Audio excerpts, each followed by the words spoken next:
Felines are some of the most endangered animals on the planet, and our biggest goal is to bring light to the public as to what's going on with them, working with captive management programs to ensure the survival of these animals for the future.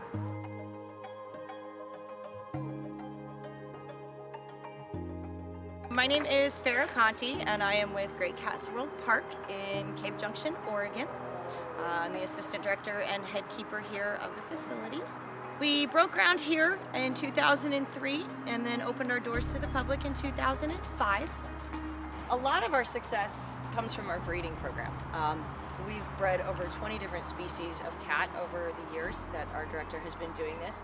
One of our biggest successes is with the Amur leopard, one of the most critically endangered animals, cats on the planet. They estimate between 30 and 40 remain in the wild. So within our lifetime, this is a cat that will be extinct from the wild. Our Amur leopard breeding program, working in conjunction with the SSP, we've produced over 21 Amur leopard cubs for this breeding program. The Species Survival Program, or SSP, is a program that was founded in 1981 by the American Zoo Association and aquariums to manage, it's for population management within captivity so we can maintain a good genetic diversity. It's a breeding program that spans through all of the different facilities to ensure that these animals continue to thrive. With so many animals, not just cats, on the verge of extinction, it's kind of an insurance policy. There's a big misconception as far as reintroduction into the wild. With predators, it's very, very difficult, especially for animals like Samson here, who not only was he born in captivity, his parents were born in captivity, and generations have been born into captivity, so they don't necessarily lose natural instincts, but they do lose that fear of humans. They do lose part of what keeps them truly 100% wild.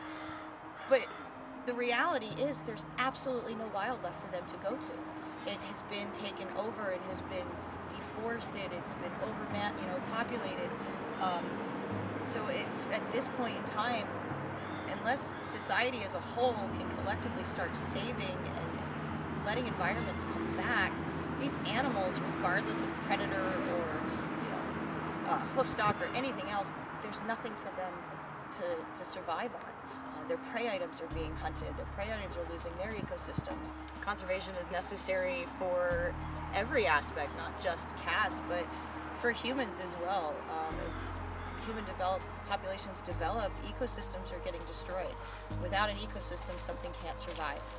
From the smallest one-cell organism to humans and everything, there has to be a cohesive unit, and when part of that dies, it's just like any sports team or anything else. When you have someone who doesn't pull its weight, then you lose.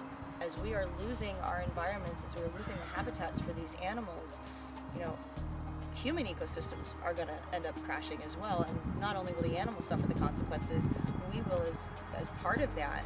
So conservation, just for sustainability, for everything, is absolutely necessary. We do a traveling conservation program with several cats that we take to different venues. We demonstrate natural behaviors in a formal setting on stage, but we're talking about also more in depth as to what is happening with them in the wild, the conservation efforts that are put into play, what people can do to help these animals. And it's vital, because you can't appreciate something, you can't love something, you can't want to save something unless you see it firsthand.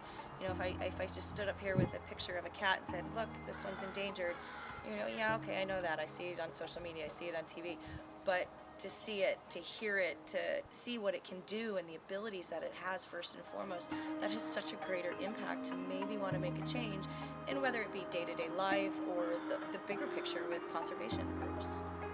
Everything is about the cats. We love our guests, we love that they come here, they are the reason why we can continue to function on a daily basis, but our first and priority is our animals and the comfort of our animals. If we see an animal that is getting upset by a guest, we address that immediately. If a cat doesn't want to come up and say hi at the fence during a tour, that's their priority. We don't force them to do anything that they don't want to do. But when they do the things that we ask of them, they're always rewarded for that. So it's always a positive experience. Any negativity that they may feel always gets addressed and redirected into something positive so they know that they're safe. With today's technology, social media, so much misinformation is put out there.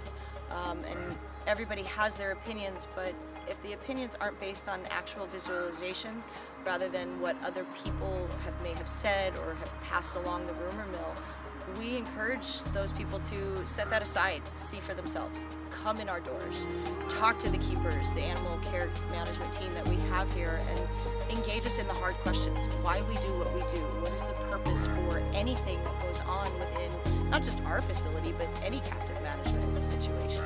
And hopefully, whether you agree with it or not, still have a better understanding, at least of someone else's side of why things are done the way that they're done.